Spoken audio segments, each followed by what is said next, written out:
सुखिनः सर्वे सन्तु निरामयाः सर्वे भद्राणि पश्यन्तु मा कश्चित् दुःखभाग् भवेत्। ओम शांति शांति शांति।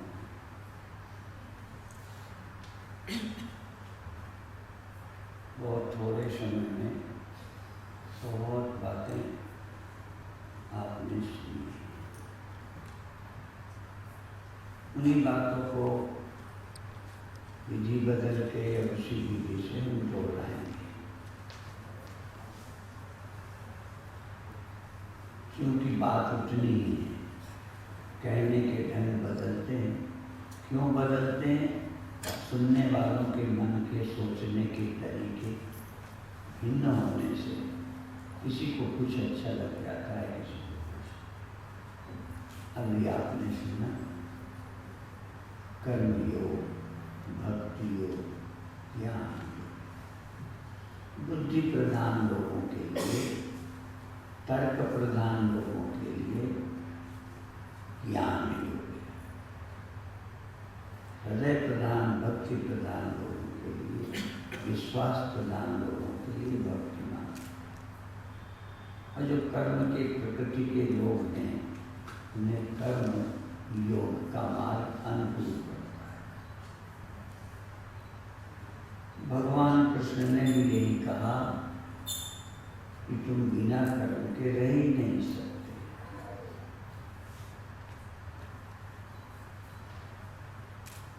नहीं कश्चित् क्षणमपि जात तिष्ठत्य कर्म। कोई भी व्यक्ति कर्म के बिना क्षण भर भी नहीं रह सकता।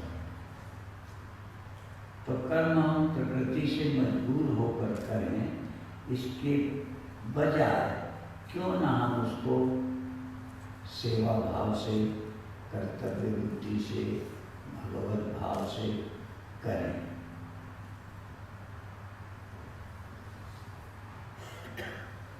और कुछ समझ में आ जाता है, धीरे धीरे ये समझने में थोड़ा जोर देना है।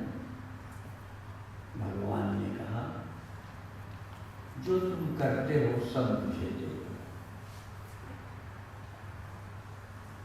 यत् करोसि यदस्नासि यत् तपस्यसि। देखो, जो तप करते हो,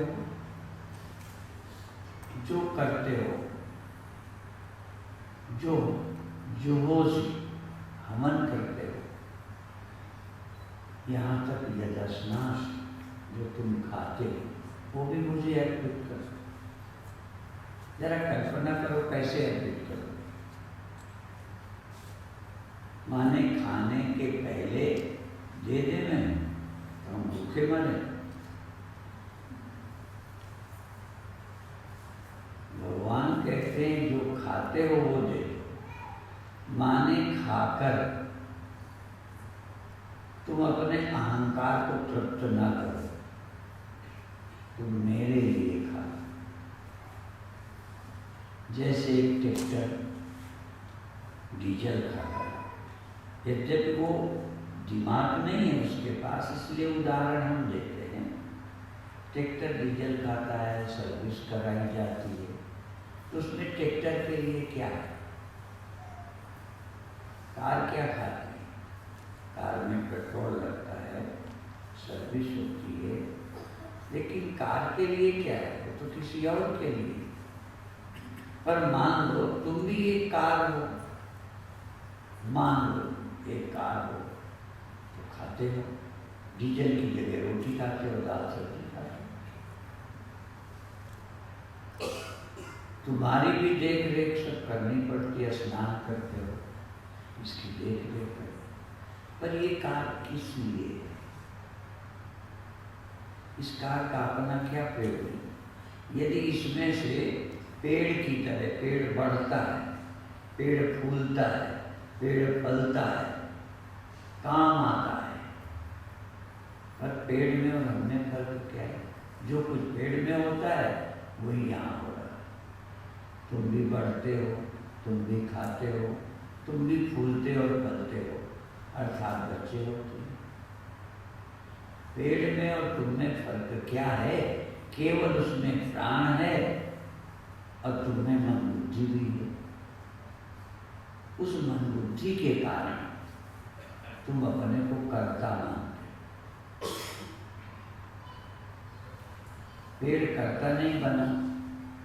पेड़ में बुद्धि न होने से मैं करता हूँ, मैं बढ़ता हूँ, मैं फूलता हूँ, मैं फलता हूँ, मैं फल दूंगा या ना दूंगा, इस तरह का ख्याल नहीं है।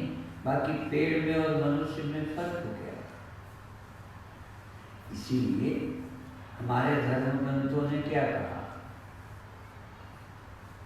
हमें समझाया, संत बिटप सरिता गिरि धरणी परहित हेत ईंधन की करनी। संत की और पेड़ की। संत बिटप वृक्ष, सरिता नदी, पहाड़ और पृथ्वी, ये कोई भी अपने लिए नहीं। तो जितने उदाहरण दिए संत को छोड़कर सब बिना अकल के। पेड़, नदी, पहाड़, धरती, बुद्धि नहीं है, इसलिए वो दूसरे के हित में। तो दूसरे के हित के लिए कहाँ करते हैं? वो तो करते ही नहीं। पेड़ दूसरे के लिए है ये तो 100%, लेकिन क्या वो सोचता है कि मैं दूसरे के लिए हूँ? नदी क्या सोचती है कि मैं दूसरे के लिए हूँ? पहाड़ क्या हमारे काम आ जाए इनके अंदर ख्याल है? इसलिए पहाड़ औरों के लिए है पर उसको ये ख्याल नहीं है। लेकिन उसके अंदर ये ख्याल नहीं है कि मेरा कोई नुकसान हो रहा है। पेड़ के अंदर ये ख्याल नहीं है कि मेरा दुरुपयोग हो रहा है। मनुष्य भी एक चलता फिरता ऐसा पेड़ है जो बढ़ता है, फूलता है, फलता है, काम करता है, पर इसके अंदर बुद्धि होने से या तो ये अपने लिए करता है, बढ़ते समय मैं बढ़ रहा हूँ, मेरे बच्चे हैं, मैं अमीर बन रहा हूँ, कर तो तुम भी परोपकार रहे। यदि पेड़ कुछ नहीं सोचता तब भी तो दूसरे के लिए ही है। यदि वो ये सोचने लगता मैं अपने लिए बढ़ता हूँ, मैं अपने लिए फूलता हूँ, मैं अपने लिए फलता हूँ, तो वो भी चिंता करता। पर वो दोनों नहीं सोचता, न वो अपने लिए न दूसरे के लिए, बस बढ़ रहा है, बढ़ रहा है। मनुष्य क्योंकि सोचता है मैं बड़ा हो रहा हूँ, मैं जवान हो रहा हूँ, मैं पुत्रवान हो रहा हूँ, मैं धनवान हो रहा हूँ, माने मैं हो रहा हूँ और अपने होने में ही लगा हूँ। इसलिए फिर मेरे बच्चे नहीं रहे, मैं धनी नहीं रहा, मेरी वो प्रतिष्ठा नहीं रही, मैं दुखी होता। सोच हमें सुखी और दुखी कर रहे हैं। अब हम क्या करें कि हमारी अकल पेड़ जैसी, पेड़ में अकल नहीं पर हम अकल वाले पेड़ बन जाएं। उसमें से एक उदाहरण दे दिया जो हमने बता दिया, संत। मैं संतू नहीं कहता, मैं महाराज जी को संत नहीं कहता, मैं सिर्फ संत कहता हूँ। संत कौन? जो अपने लिए धनी नहीं बनता, अपने लिए आश्रम नहीं बनाता, अपने लिए पुस्तक नहीं लिखता। जैसे पेड़ कुछ अपने लिए नहीं करता, ऐसे ही संत अपने लिए नहीं करता। अब मैं दूसरी बात जरा समझाऊं, सिर्फ समझ का फेर। पेड़ कुछ नहीं सोचता, संत ये सोचता है कि मेरा कुछ नहीं है, मेरा मुझ में कुछ नहीं, जो कुछ है सो तेरा। तुझको तेरा। मनुष्य जवान हुआ, कोई अपनी अकल से जवान हुआ क्या? स्त्रियों के पेट में बच्चा हुआ, बड़ा हुआ, पैदा हुआ, ये सब प्रक्रिया चली, इसमें स्त्री ने किया क्या है? सिर्फ अभिमान छोड़कर, अहंकार छोड़कर किया क्या? पेड़ में सब कुछ तो वही हुआ, बिना अहंकार के, बिना समझ के हो गया। तुम्हारे समझ से हो गया, तो समझ दो हो गई। एक तो ये कि ये मेरा है, एक ये जिसने दिया, जिसकी प्रकृति उसी ने किया। प्रकृति क्रियमाणानि नहीं कर्माणि सर्वथा अहंकार विमूढ़ात्मा कर्तामिति मन्यते। अहंकार से मूढ़ व्यक्ति अपने को कर्ता मानता है। और देखो, तो अपना मानने से और अपना न मानने से, संत अपना नहीं मानता तो क्या नुकसान है या लाभ है? जरा सोच ले। और जो अपना मानता है उसमें हानि है कि लाभ है? सोच ले। भी इतना ही है, यदि संत सुखी हो, मैं नहीं जानता है कि नहीं, आपसे ही पूछूंगा, यदि संत तुम समझते हो सुखी हैं, तो किस बात के कारण? क्योंकि वो तन भी उनका अपना नहीं। पेड़ की लकड़ी भी पेड़ के काम नहीं है। वृक्षा फले न आपको, नदी ना चले नीर, परोपकार के कारण संतन धर्यो शरीर। संतों ने दूसरे के लिए शरीर धारण किया। अच्छा, आपने अपने लिए धारण किया, तो क्या कर लोगे बताओ? बुढ़ापा रोकोगे कि फलना रोकोगे कि मरना रोकोगे कि अपने बच्चों को बचा लोगे? फायदा क्या हो जाना है? सिर्फ अपने लिए लगने से बंधन हो गया, दुख हो गया, चिंता हो गई। यदि अपने लिए नहीं लगते तो चिंता ना होती। काम वही है जो संत कर रहे हैं, वही तुम कर रहे हो। कुछ न सोचने वाले के फल, कुछ न सोचने वाली नदी का पानी, कुछ न सोचने वाले पहाड़ों के पत्थर कहीं न कहीं लग रहे हो। तुम भी तो लग ही रहे हो। अच्छा, तुम बच्चों के लिए लगे हो, फिर बच्चे किस काम में लगेंगे, फिर बच्चों के बच्चे किस काम में लगेंगे, अंत में होगा क्या फायदा? है तो नो प्रॉफिट नो लॉस। ये धंधा ही ऐसा है, नो प्रॉफिट नो लॉस का है। पर आप प्रॉफिट में लगे हो। और संत आत्मलाभ, यम लब्ध्वा चापरम लाभम मन्यते नाधिकम तथा। आत्मलाभ को ही संत लाभ समझते हैं और लाभ को लाभ नहीं समझते, और की हानि को हानि नहीं समझते। लाभा लाभो जया जयो, भी क्या लाभ है? पुत्र हुआ तो हो क्या रहे, नहीं होता तो क्या, और नहीं रहेगा तो क्या? ये तो हुए ही है न रहने के लिए। पेड़ कोई फल रखे रहने के लिए फला है क्या? नदी बहती रहे, कोई पिए नहीं इसलिए बह रही है क्या? सिर्फ सोच के सिवा ना कोई बंधन है न कोई मुक्ति है। समझ ही तुम्हें बांध देती है, समझ ही तुम्हें मुक्त कर सकती है। इसलिए योगिता को जानिए। अभी महाराज जी, तो हम भी अपने ढंग से कहते हैं, योगिता को जानिए, जो गीता को जान। जो गीता ही न जानिए, जो गीता ही न जाने। जो गीता को जानिए, योगीता को जानिए, जो गीता को जाने। जो गीता को ठीक समझ गया वो योगी है। चाहे आंखें बंद करता है नहीं करता है, कैसे रहता है कैसे नहीं रहता है। भगवान से अर्जुन ने पूछा, भगवान ने पहले अर्जुन को कहा, प्रजहाति यदा कामान सर्वान् पार्थ मनोगतान् आत्मन्नेवात्मना तुष्टा स्थित प्रज्ञस्तदोच्यते।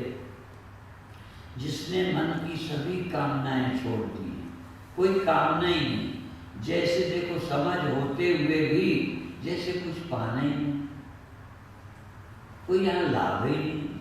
ये लाभ थोड़ी है, लाभ तो वही है अब जो तुम कौन हो। आत्मा राम ही लाभ है। संतुष्टा सततम योगी, योगी धन में नहीं, पद में नहीं, प्रतिष्ठा में शांति नहीं ढूंढता। अभी एक शब्द महाराज जी कह रहे थे तो मुझे बहुत अच्छा लगा, उसी में लगा कुछ कह रहे। असल में देखो, तुम सुख को शांति समझते हो। जब सुख मिलता है तो तुम्हें लगता है शांति। तुम सुख मिलने को शांति समझते हो और हम शांति को सुख समझते हैं। सुख को शांति नहीं समझते। ध्यान रखना, लोग सुख को शांति समझें, बड़ा फर्क है। यदि शांति को सुख समझ लोगे तो शांति पदार्थों में नहीं है। एक श्लोक कह के हमें तो बस गीता ही आती है। हम तो देखो भगवान कृष्ण को सबसे बड़ा योगी मानते, अवतार नहीं तो आज समाजी भगवान नहीं कहे, योगेश्वर। अब भगवान हमारे यहाँ योगेश्वर भगवान है, अयोगेश्वर भगवान शंकर है। अब देखो ये क्या नहीं करते, भगवान कृष्ण अयोगी है और भगवान शंकर भूत पेट पिशाच सब जाने कौन कौन साथ रखते योगी। क्या है योग? ये दो कौड़ी सी आंखें बंद करना योग है। और स्वामी विवेकानंद सारे जीवन काम करते रहे तो क्या हो गए? योगी नहीं हो। असल में योग सिद्ध हो जाए, योग सिद्ध हो जाए, जिससे कभी योग नहीं होता वह सिद्ध होता है। जानते हो योग क्या है, संयोग क्या है? फर्क समझते होगे। जो नहीं था वो मिले, जो नहीं था पैदा हो गए मिले, जो अपने से भिन्न हो गए और मिले, उसका नाम संयोग है। हम आप यहाँ मिले संयोग में। आप पहले अकेले से शादी हो गई, संयोग हो गया। आपने एक मकान खरीदा, चलो ये सब संयोग है, मिलते बिछुड़ते हैं। भगवान से न मिलते हैं न बिछुड़ते हैं। भगवान को हमें प्राप्त है ऐसा गहरा अनुभवी योग है। और भगवान से ज्यादा, ब्रह्म से ज्यादा, पूर्ण से ज्यादा कुछ होना ही नहीं, तो होने की इच्छा रही नहीं। तो श्लोक सुना ना, आपूर्यमाणम अजल प्रतिष्ठम समुद्रमापा प्रविशन्ति यद्वत् तद्वत् कामा यम प्रविशन्ति सर्वे शांति माप्नोति न काम कामी। शांति किसे मिलती है? ये श्लोक गीता का है। सरल कर देता हूँ। मान लो कोई संस्कृत नहीं जानता तो कोई बात नहीं, और हिंदी भी समझना नहीं, उसका भाव समझना है, अभिप्राय। आपूर्यमाण, चारों तरफ से समुद्र, चारों तरफ से नदियों से भरा जा रहा है। आपूर्यमाण अचल प्रतिष्ठा, अचल नदियां आ रही हैं तो कुछ नहीं आ रही, कुछ नहीं। वो चाहता नहीं कि नदियां आए। सरिता जल जल निमा जाई, यद्यपि ताहि कामना नहीं। सागर को कामना नहीं है, उसके पास पानी की कमी भी नहीं। यदि नदियां ना आए तो सागर सूख जाएगा क्या? अब इस सागर ही का पानी तो बादल बन के जाता, बरसता, आता रहता है। तुम्हारा ही आनंद विषयों में डाल देते हो, विषयों में कल्पना करते हो और अपना ही आनंद लेते हो। आनंद सब अपना ही ले रहे हैं। ये विषयी लोग भी अपना ही आनंद ले रहे हैं, पर जरा गलती कर रहे हैं। बहुत उदाहरण है, मैं कहूँगा तो विस्तार होगा। कुत्ता अपनी हड्डी, कुत्ता हड्डी चबाता है, हड्डी पे कुछ भी नहीं, पर उसकी प्रीति जो हो गई खाने में, प्रीति में सुख भासने लगता। सम्मोहित हो जाते हैं। हम सम्मोहित हो जाने से उसमें सुख बुद्धि डाल देते हैं, फिर पाते हैं। हम कहते हैं सुख वहाँ है, बस जब वो आ जाए या वहाँ पहुँच जाए सुख मालूम पड़ने लगे। पहले अपनी ही गेंद को लात से फेंक दिया और फिर पकड़ने जा रहे। हमने सुख को अन्य में कल्पना करके फिर प्राप्त करके सुख का अनुभव करते हैं। सागर कुछ नहीं चाहे, नदियाँ आती रहती, तो इसी में दोनों बातें कही। हमारी भी तुलना कर दी। आपूर्यमाणम जल प्रतिष्ठम समुद्रम आपा, समुद्रम आपा प्रविशन्ति। समुद्र में पानी प्रवेश कर जाता है, प्रवेश कर जाता है और जरा भी सागर बढ़ता नहीं। समाप्त। इतनी नदियाँ गिरती हैं, नदियों के जाने से सागर कभी नहीं बढ़ता। अपने आप कभी कभी ज्वार और भाटा होते हैं और एक दिन में इतना सागर ऊपर जाता है, बढ़ता, सारी नदियाँ बढ़ा नहीं सकती। जितना वो ज्वार भाटा होता है ना, इतना वो ऊपर जाता है, इतना नीचे जाता है, वो नदियों के कारण नहीं। इतना तो सबको पता है। तो ज्ञानी का आनंद वो कोई चीज पाने से नहीं है, और कोई चीज पाने की प्रतीक्षा भी नहीं है जो दुखी हो कि अभी नहीं आई, अभी नदी नहीं आई।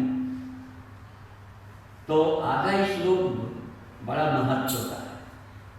आपूर्यमाणम अचल प्रतिष्ठम समुद्रम आपा प्रविशन्ति यद्वत् तद्वत् कामा यम प्रविशन्ति सर्वे। तद्वत् सागर की ही तरह संपूर्ण पदार्थ विषय, तद्वत् कामा यम प्रविशन्ति। ये कामा दुर्लभा सन्ति लोके। यहाँ काम शब्द कामना का द्योतक नहीं है। कामा माने पदार्थ, विषय। चाहे जितने पदार्थ ज्ञानी में समा जाए, स्थित प्रज्ञ में, आत्माराम पुरुष में कितने ही चीजें समा जाएं, पर वो सागर की तरह अचल रहता है, अपनी सीमा से बाहर नहीं जाता। तद्वत् कामा यम प्रविशन्ति सर्वे। फिर उसको शांति प्राप्त होती। न काम कामी, काम का जो कामी है, अर्थात जो विषयों का सुख के लिए, जो विषयों का कामी है, सुख के लिए। मैंने दिन में भी कहा था, फिर दोहरा, रोटी खाना तुम्हारी कामना नहीं है, कामना सुख की है, कामना रोटी की नहीं है, रोटी की आवश्यकता है। जो धन आवश्यकता है वो काम नहीं, लोभ नहीं है। लोभ है धन से सुखी होने का इरादा। धन आवश्यकता है और धन लोभ भी है, ध्यान रखना। जो धन से सुख की आशा करके लगे पड़े हैं वो लोभी है। जो पद से सुखी होने के लिए लगे पड़े हैं वो अहंकारी है, अभिमानी है। सुख के लिए ना लगो, आवश्यकता के लिए लगो। इसलिए भगवान ने गीता में कहा क्या है? शारीरम केवलम कर्म कुर्वन्नाप्नोति किल्बिषम्। शरीर की जरूरतें पूरी करने से पाप नहीं लगता, पर मन की जरूरतें जो पूरी करने में लगे उन्हें पाप लगा है। पहले तो यही कि चैन नहीं। दूसरा पाप है कि कभी पूरे नहीं होना, अधूरे ही हो, अधूरे ही मर जाओ, पूर्ण नहीं हो गए। मन की कामना है, इसलिए प्रजहाति यदा कामान सर्वान पार्थ मनोगतान कामान। मनोगत कामना है, शरीरगत नहीं। शरीरगत आवश्यकताएं, कपड़ा आवश्यकता है, भोजन आवश्यकता है, भोजन पैसे से मिलता है इसलिए पैसा आवश्यकता है। अब भोजन से ज्यादा पैसा पागलपन है, आवश्यकता से ज्यादा पैसा पागलों का काम। आवश्यकता से ज्यादा भोजन करना, सुख के लिए करना, सुख और मिलेगा, और खाओ और बीमार हो। सुख के लिए पद नहीं, पद है सेवा के लिए। प्रातः मैंने कहा था कि मोदी को बनने होगी, मैं उनका गवाही नहीं हूँ, पर एक उदाहरण है। मोदी शायद प्राइम मिनिस्टर बनने के शौक से नहीं, इस देश के लिए, देशभक्त भी तो कोई ना कोई राजा बनेगा, कोई मिनिस्टर बनेगा। सब बेईमान स्वार्थी ही बनेंगे क्या? राम राजा नहीं बने क्या? भरत राजा नहीं बने क्या? राजा बनना अलग विषय, पर राजा बनने से मेरा कद बढ़ जाएगा, धन से मेरा कद बढ़ जाएगा, मैं बढ़ जाऊंगा। ये मैं बढ़ जाता है, यही अज्ञानता है। आप बढ़ते नहीं बल्कि गुलाम होते जा रहे हैं, स्वतंत्र नहीं परतंत्र हो रहे हैं। इसलिए जो आत्मा राम है वो स्वतंत्र है। आत्मा राम भी खाते हैं, आत्मा राम भी काम करते हैं। इसलिए भगवान ने अर्जुन को कहा कि प्रजहाति यदा कामान सर्वान पार्थ मनोगता आत्मन्येवात्मना तुष्टः स्थित प्रज्ञस्तदोच्यते। स्थित प्रज्ञ उसे कहते हैं या उसे समाधिस्थ कहते हैं। गीता की समाधि स्थित प्रज्ञ, शरीर का भान न रहना, व्यवहार छूट जाना, ये समाधि योगियों की होगी। मैं उसका खंडन नहीं करता, पर गीता की समाधि में तो युद्ध भी हो सकता है, गीता की समाधि में काम हो सकते हैं। स्वामी विवेकानंद जी समाधि में ही ये सब काम कर रहे हैं, औरों को भी यही समाधि प्राप्त करनी है, काम करते हुए समाधि। अब मैं और का उदाहरण दूँ, हम तो अपन जो समझते, चलो अभी 24 घंटे नहीं कहता, पर तमाम काम हम समाधि में नहीं करते। हमें कोई कर्म में और समाधि में फर्क ही नहीं लगता। बोलने में और मौन रहने में बड़ा फर्क ही नहीं मालूम। ये मैं में क्या फर्क है? ये तो बता रहे हैं कि कार्य और कारण, कारण अवस्था में रहना समाधि और कार्य अवस्था में रहना ये क्या है? अभी कारण ही तो कार्य रूप में है। ये भी तो वही है, जो कारण था वही कार्य है। अब मन कहाँ चला गया? यदि कारण परमात्मा है तो कार्य और कौन है? यदि सृष्टि का मूल परमात्मा है, समझ गए, तो ये क्या है? मांडव्य उपनिषद देखिए, जो कालातीत है वो भी ओंकार है, जो काल की सीमा में ये भी ओंकार ही है। अकाल उकार मकार और मात्र, ये सब है क्या? समझना है। इसलिए लगा सको तो समाधि लगाओ, अच्छी बात है, और नहीं लगा सकते तो बस उपनिषद सुनो, प्रवचन सुनो, बस तुम्हारी समाधि चलते फिरते खाते पीते, हाँ काम करते, समाधि ही समाधि। भगवान कब समाधि लगाते हैं? जरा देखो, भगवान कृष्ण को कब समाधि लगा के बैठे? ये वर्णन क्यों नहीं मिलता कि स्वामी भगवान राम समाधि लगा के बैठ गए, भगवान कृष्ण समाधि लगा के बैठ गए? उन्हें समाधि में व्यवहार में फर्क लगे तब तो लगाओ। तो हम भी इसके पक्षधर हैं। समाधि ने बहुतेरों का टाइम बर्बाद किया, सब मुक्ति के लिए आप जाने कितना समय, कई ने परिवार बर्बाद कर दिया मुक्ति के लिए। बच्चे छोड़ गए, साधु बन गए, बच्चे बर्बाद हो गए, तो मुक्ति दूर है। मुक्ति पता नहीं कहाँ रहती है, हरिद्वार में रहती है।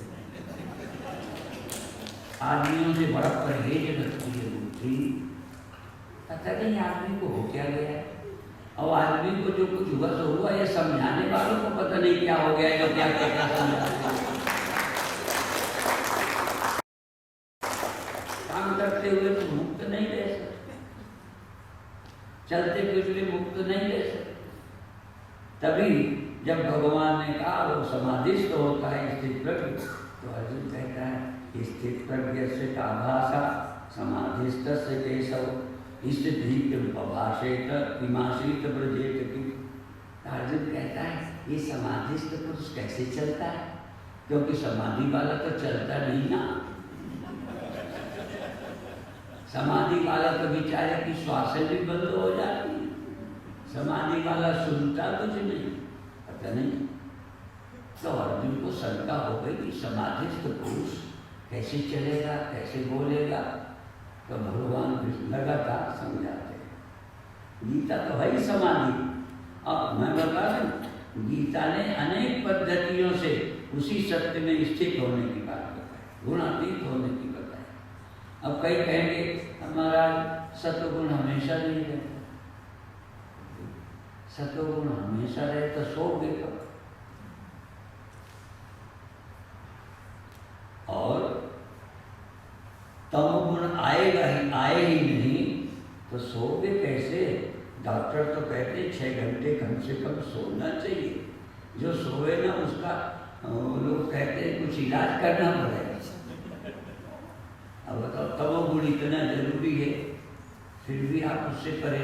साधुओं में जितना प्रचार किया है सोने का, विरोध किया है, और कहीं चाहे वो झूठ बोले ना बोले, सोने के मामले में भारतीय बहुत झूठ बोले। क्यों बोलते? कहीं सभा में नींद आ गई। तो एक पंडित कथा कर रहे थे, एक व्यक्ति को नींद आ गई। साहब सोते हो? कहते नहीं। तो यूं हिलाने लगे, यूं नींद आ गई तो फिर थोड़ी देर सावधान होके फिर जान के हिलाते।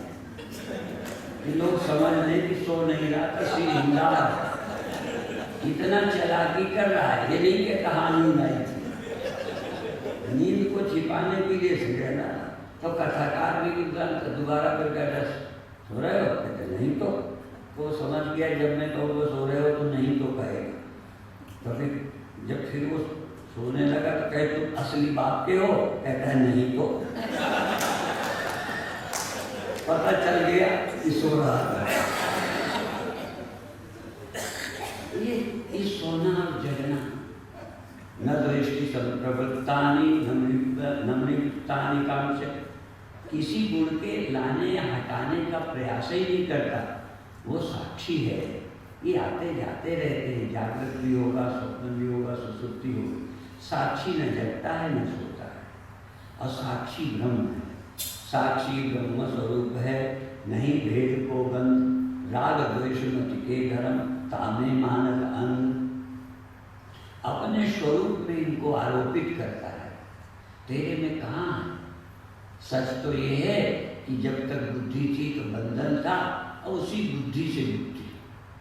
उस अच्छी वही विवेकवती बुद्धि मुक्ति, अविवेकी बुद्धि बंधन। बस स्वरूप में न बंधन है न मुक्ति है, ये बुद्धि में नहीं है। बंधन और मुक्ति भी, जैसे मृत्यु भय आदि तुम्हारे दिमाग में, और दिमाग जो है दयाभिमानी है, इसलिए मौत मेरी लगती है।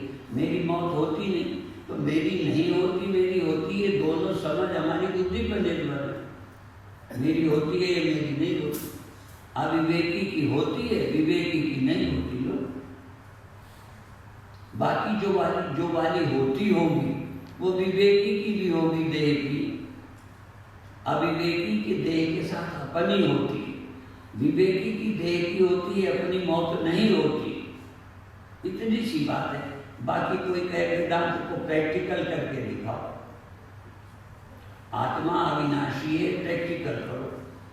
तो प्रैक्टिकल क्या करे? शरीर को बचा के अमर करके बताए कि मैं अविनाशी हूं। भाई यदि अमृत को प्रैक्टिकल करना हो तो अमृत का प्रैक्टिकल यही होगा कि देह न मरने, तब तो सब लोग मान लेंगे हाँ ये है प्रैक्टिकल ब्रह्म, ये है प्रैक्टिकल अविनाशी, ये है प्रैक्टिकल अपरिवर्तनशील। जो जैसे भगवान के हमारे मूछें नहीं निकली, ठीक है, हमारे भगवान को नहीं मूछें निकली, हमें नहीं पता असल में क्या मामला है, बड़ा गोलमाल है। अब वो मूछें नहीं निकली। अब हम लोग पहले थे मूछें नहीं थी, अब आ गए। और पहले काले थे, अब सफेद हो गए। अब हम एक रस तो रह नहीं सकते।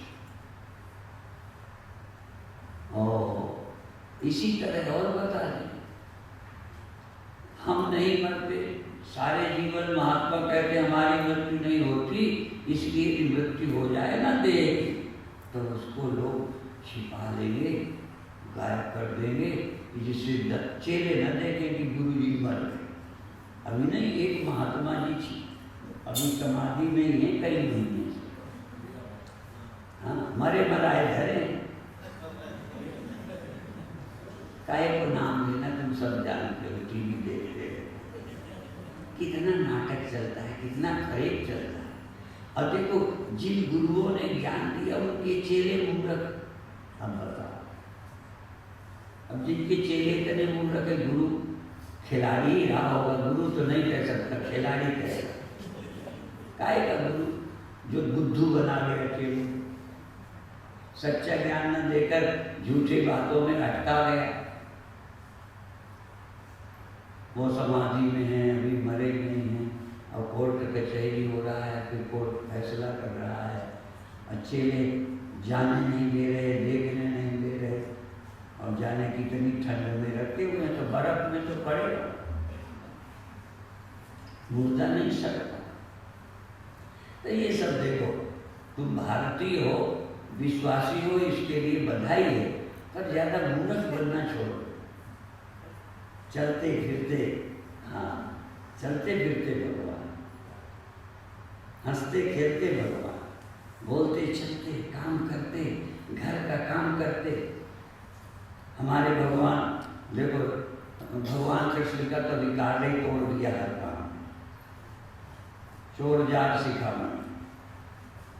और भगवान शंकर की पत्नी, और एक मर गई तो दूसरी, दूसरी मर गई तो तीसरी, तीसरी मर गई तो चौथी, बार बार मरती रहती हैं। और उनकी माला पहने थे भगवान। पार्वती ने पूछ लिया ये क्या है, तो वो ना बोले। अब क्या बताएं कि तुम मर जाती हो वही सिर। अरे प्रकृति बार बार देखो, अवस्थाएं मरती रहती हैं। जागृत स्वप्न सुसुप्ति, ये तुम्हारी पत्नियां हैं शिव की साक्षी, ये आती हैं जाती हैं, मर जाती हैं, फिर आ जाती हैं। केवल है कि हाँ कितने बार हो चुकी। तो ये प्रकृति परिवर्तनशील है, तुम अपरिवर्तनशील हो। और क्या बताऊं, तुम अपने को जानो, इस परिवर्तन से तुम दुखी ना हो। ये परिवर्तन तुम्हारी मौत नहीं है, ये परिवर्तन और परिवर्तन का बोध तुम्हारे अमर होने का सबूत है। परिवर्तन हुआ और परिवर्तन का पता तुम्हें चला, इसका मतलब वो परिवर्तन के बिना तुम हो। यदि स्वप्न हुआ और चला गया तो ये तुम्हारे लिए दुखद नहीं है। ये सच्चाई ये है कि वो चला गया, तुम नहीं गए। जागृत नहीं रहा था, जागृत का होश नहीं रहा और तुम थे। ये जागृत का न रहना तुम्हारे अमर होने का सबूत है। अवस्थाओं का जाना तुम्हारे साक्षी होने का सबूत है। इसलिए अवस्थाएं होनी बंद हो जाएं, ये तुम्हारा आग्रह मूर्खतापूर्ण। इनका परिवर्तन तुम्हारे साक्षी रहने का, इनके परिवर्तन का बोध तुम्हारे सदा रहने का सबूत है। इसलिए भागवत के अनुसार अन्वय व्यतिरेकाभ्याम यत् स्यात् सर्वत्र सर्वदा, अन्वय व्यतिरेक के द्वारा जानो जो सर्वत्र और सदा। ये अन्वय और व्यतिरेक अर्थात इनका व्यतिरेक तुम्हारे सत्य होने का प्रमाण है। तुम्हें ये प्रमाण नहीं चाहिए कि मैं सत्य रहूं, नहीं, तुम तो सत्य हो ही, सिर्फ पता नहीं। ऐसा भी नहीं है तुम सत्य नहीं हो, हम सत्य हैं, हमारी अवस्थाएं बदलती है, मैं नहीं बदलता। ऐसा नहीं है कि तुम्हारी अवस्थाएं बदलती है, तुम बदल जाते हो, तुम सदा नहीं रहते, तुम भी रहते हो। हम में तुम्हारे बोध में स्वरूप में कोई फर्क नहीं। फर्क इतना है कि हमें उसका गुरु की कृपा से, उपनिषद की कृपा से, गीता की कृपा से, श्रद्धा से सुना और हमें समझ आ गया, आपको समझ नहीं आया बस। और क्या है, इसलिए बार बार गीता जोर देती है बुद्धि, ददामि बुद्धि योगम तम, मैं तुम्हें बुद्धि योग देता हूँ। भगवान ने बुद्धि योग दिया, गीता तुम्हें बुद्धि देती है, गीता तुम्हें समझ देती है, गीता तुम्हें आत्मनिष्ठा देती है। बस इसलिए गीता को हम ज़्यादा इसलिए मानते हैं कि गीता पढ़ करके तुम निठल्ले नहीं बनोगे। यदि निठल्ले होगे तो अर्जुन की तरह कर्तव्य मार्ग में फिर और खड़े होगा। बच्चे छोड़ने वाले बच्चों का पालन करेंगे, घर छोड़ने वाले घर की चिंता करेंगे, देश से भाग जाने वाले देश की चिंता करेंगे। गीता तुम्हें देश के कर्तव्य से निश्चिंत नहीं बनाती, बल्कि निश्चिंत होकर मुक्ति की चिंता छोड़कर तुम मुक्त हो ये समझकर देश की चिंता करने पर तुम्हें तैयार कर देगी। इसलिए गीता कोई ऐसी वैसी चीज नहीं है। इसलिए हम तो बार बार कहते हैं गीता पढ़ो, गीता पढ़ो, गीता सुनो, गीता समझो। और तभी कहा था गीता सुगीता कर करिया कि मैं नई शास्त्र विस्तरे। गीता को सुगीता करो, गीता को अच्छी तरह समझ लो। और कहने को तो यहाँ तक कह दिया भगवद गीता किंचित गीता गंगा जल लो कणिका पीता। गंगा, अरे गीता कुछ भी तुमने पढ़ ली तो तस्य यमा की उड़ते चर्चा, उसकी यमराज चर्चा नहीं करते जो गीता पढ़ लेगा। यमराज क्या करेगा? स्वामी राम ने कहा था मौत को मौत आ जाएगी जो मेरी तरफ है, मौत को मौत आ जाएगी। क्योंकि काल का भी वहाँ जो कालो कर काल भयंकर सुमिरत जाहि शास्त्रा शंकर, तुम कालों के काल महाकाल हो। इसलिए भगवान का नाम महाकाल, अर्थात जो काल को भी खा जाए, काल की जहाँ गति नहीं। कबीर साहब ने कहा काल के माथे पर धरूं सतगुरु के उपदेश। अब कबीर साहब का शरीर तो नहीं, क्या अर्थ करेंगे? काल के माथे पर धरूं सतगुरु के उपदेश। सतगुरु की कृपा से काल के ऊपर जैसे भगवान कृष्ण शेषनाग के फन पर नाचे। कबीर साहब कहते काल के माथे में पग धरूं पैर रखो। ऐसी ब्रह्म विद्या है। और सब करो अपने धर्म के लिए, संस्कृति के लिए, सब कुछ करो। उसके लिए खूब गंगा का सम्मान करो, गीता का स्वाध्याय करो, अपने देश की संस्कृति की रक्षा करो और अपने देश को अच्छी राजनीति देकर अपने कर्तव्य का पालन करो। और मुक्ति के लिए आप कुछ नहीं, मुक्ति के लिए तो गीता समझ लो तो मुक्त हो। सब कुछ करते हुए ये नहीं कि तुम ये छोड़ो ये करो। भगवान कृष्ण तो झूठ बोलते हैं। और देखो जो नहीं बोलता उससे बुलवाते हैं। जानते हो किससे? युधिष्ठिर से। सत्यवादी के बोलना नहीं चाहते। अश्वत्थामा मर गया, हाथी मरा, तो कहते हैं अश्वत्थामा मर गया। तो कहते थे देखो ये कौरव लोग कृष्ण के कहने से नहीं मानते थे, नहीं तो कृष्ण कह देते अश्वत्थामा मर गए तो कही रहे। पर कृष्ण भगवान के कहने से दुर्योधन आदि नहीं मानते कि अश्वत्थामा मर गया, क्योंकि कृष्ण जो है वो सत्य देखता है, वो झूठ का भी प्रयोग नहीं कर सकते। ये धर्मात्मा लोग सत्य भी नहीं छोड़ पाते, है तो बड़ी बात। अब तुम झूठे बोलते रहो ये हम नहीं कहते, पर सत्य निष्ठा के बाद में झूठ भी बोलना जरूरी पड़ जाए तो वो भी बोलना चाहिए। तो युधिष्ठिर नहीं बोलता तो कहते ऐसे कह दो अश्वत्थामा मरो, नरो व कुंजरो। तो कह रहे अश्वत्थामा मरो, इतना आगे वो कह रहे नरो या कुंजरो, तो उन्होंने शंख बजा दिया कि सुनाई न पड़े। ठीक है, ये भगवान। इसलिए मैं समझता हूँ इस युग में कृष्ण का उपदेश देखो, चरित्र राम का अपनाओ, जीवन राम का अपनाओ और गीता भगवान कृष्ण का संदेश सुनो, जिससे तुम इस युग में भी मुक्त रहकर अच्छी तरह से काम कर सको। इतना ही कहकर हम समाप्त करते हैं। अधिक से अधिक लोगों को बताओ, क्योंकि देखो हमने सुबह भी कहा हमारी मेहनत उतनी करनी है। नाव ले जाना पार है, चाहे 2 बैठे चाहे 100 बैठे, ठीक है। तो आप ज़्यादा आ जाओगे तो नाव तो डूबेगी नहीं, उस नाव में तो जगह सीमित होती है। ज़्यादा आ जाए तो नाव के डूबने का खतरा है, पर यहाँ ज़्यादा आ जाओगे तो हमारी नाव डूबने का खतरा नहीं, तुम्हें पार होने का अवसर जरूर है। इसलिए अधिक से अधिक संख्या में आओ। प्रशांत जी का प्रयास हम परिचित नहीं हैं, परिचित आए थे तो आप लोग प्रशांत जी की मदद करो और लोगों को सूचना दो। ओम शांति शांति।